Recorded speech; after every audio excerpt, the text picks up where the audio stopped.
જેનું પાણી ભેગું થાય તેનું નામ છે ત્રિવેણી. અને એ ત્રિવેણીના ઘાટમાં જે મનથી સ્નાન કરે છે તેના મનનો મેલ ધોવાય છે. ભૌતિક જગતની ગંગા, જમના અને સરસ્વતી, गया, प्रयाग અને अलाहाबाद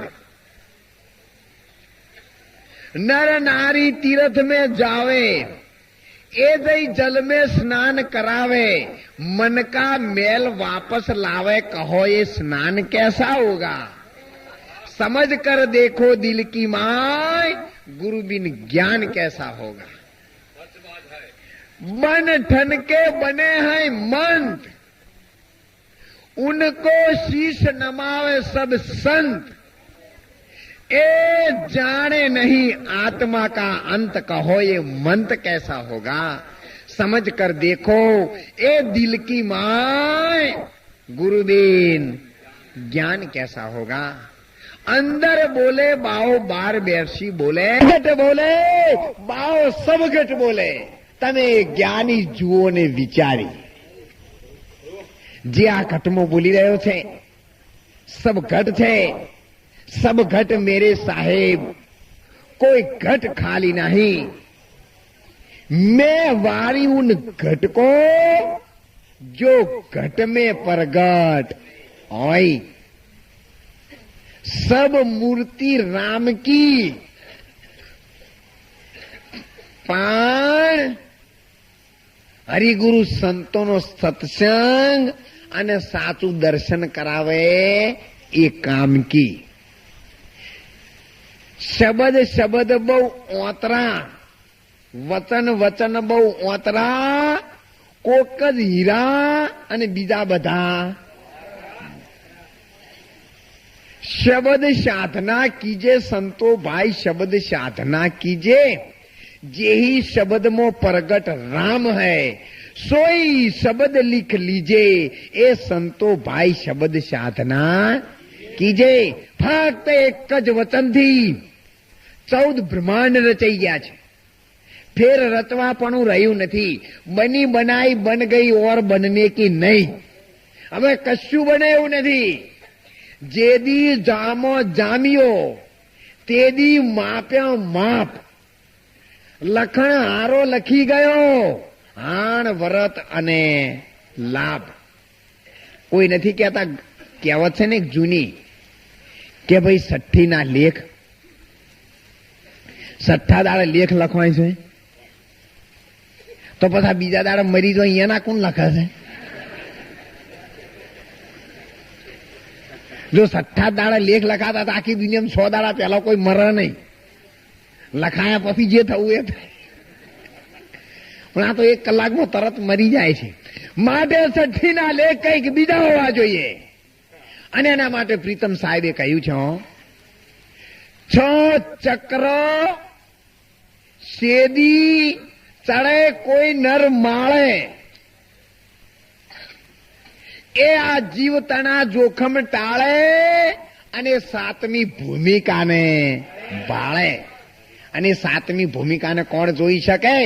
अरे आंसा गई थी सदगुरुजी ना देश मां.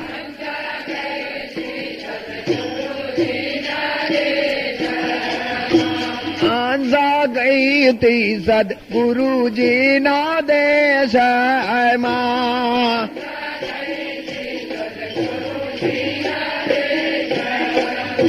जहाँ छे जड़ तो तीनों पर गाज आगमा गर जई चाड़ी रे. जाथे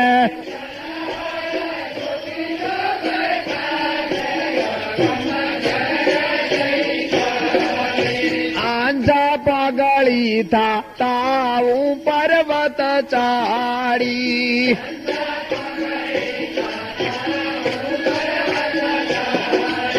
नैयाला की जय.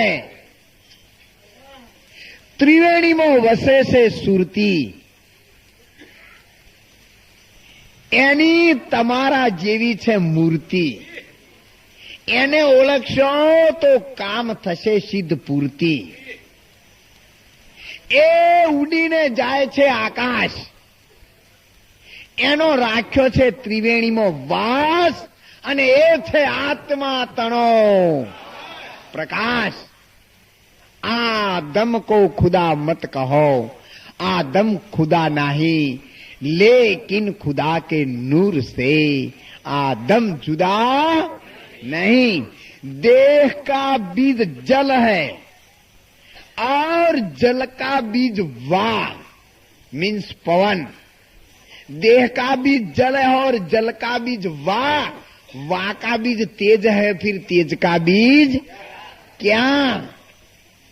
એટલે આવે ત્યારે ગાડી અટકીને ઉભી રહે છે. અને માટે શંકર મહારાજે કહ્યું છે કે જે સુરતા આકાશ માર્ગે ચડે છે, 10મા દ્વારે ચડે છે, નાભી કમલ से चली मोरी सुरता, सुन शिखर गढ़ हुआ घन घोर दौर लग रही. ઈંગલા પિંગલા અને સુખમણા નાર ત્રિવેણી મેલન ઉઘડ્યા દવાર દોર લગ રહી. જ્યારે સુખમણા એના ઘરમાં આવે અને એ વખત જે વચન પરમાત્માના નામનો થઈ જાય છે, એ આ જગતમાં અમર નગરથી બુંદ ખરે તબ ભગત નામ ધરે. એ નરક વાસના છોડીને ન્યારો રહે, એ અમરલોક ને વરે. બેની એડા એડા સાધુડા કોઈ મળે, જેને દેખી અને અમારા નેણ ખરે. અને એટલે સંતોએ કહ્યું છે, અંસાડ શ્રી કનૈયા. અને જ સંતોએ કહ્યું છે કે આદુના નર નારી એવા હતા, એક આસને પોઢતા, કર્મ ધર્મમાં કઈ ન જાણે, અને જેને નજરના ફાળ લાગતા. અને એ જ ભૂમિકાને યાદ કરતા મહાભારત વડવેધનમાં આપણને સાબિત કરીને સમજાવે છે કે જયારે અનેક યોદ્ધાઓના હાથમાં વડવેધન માટે ધનુષ અને બાણ આપવામાં આવ્યા, ત્યારે બધા જુદા જુદા માણસોને જુદા જુદા રંગ લાગવા લાગ્યા. પરંતુ જયારે અર્જુનના હાથમાં બાણ આવ્યું, ત્યારે એને ફક્ત એક જ કહ્યું તું દ્રોણ ગુરુને કે ભગવાન મને પંખીની આંખની કીકી સિવાય બીજું કઈ દેખાતું નથી. ત્યારે તરત જ દ્રોણ ગુરુએ એને આશીર્વાદ આપ્યા હતા કે બેટા, આ કામ છે એ તારાથી થઈ જશે. કારણ એનું રિપીટેશન આપતા વ્યાસ વલ્લભદાસે મહાભારતમાં ફરીથી કહ્યું છે કે જયારે દ્રૌપદીના માટે સંયમવર રચવામાં આવ્યો ને, ત્યારે જે મચ્છવેદ માટે સ્તંભ ઉભો કર્યો હતો, એના તળિયે આજુબાજુ ચારે બાજુ પાણી ભરેલું હતું. બરાબર વચ્ચે બે તરાજમાં હતા. માછલી એની ટોચ ઉપર હતી. પાણીના વજમાં થઈ અને બંને તરાજમાં આવવું પડે. જો આ તરાજામાં પગ મૂકે તો ઓલ્યું નમી જાય. એકી સાથે બે તરાજમાં સ્થિર થઈને અંદર ઉતરવું પડે, પગ મૂકવા પડે. થોભલો છોડી દઈ અને બાણ કોના ટેકાથી ચડાવવું. જો બાણ ચડાવતી વખત તરાજમાં હલે તો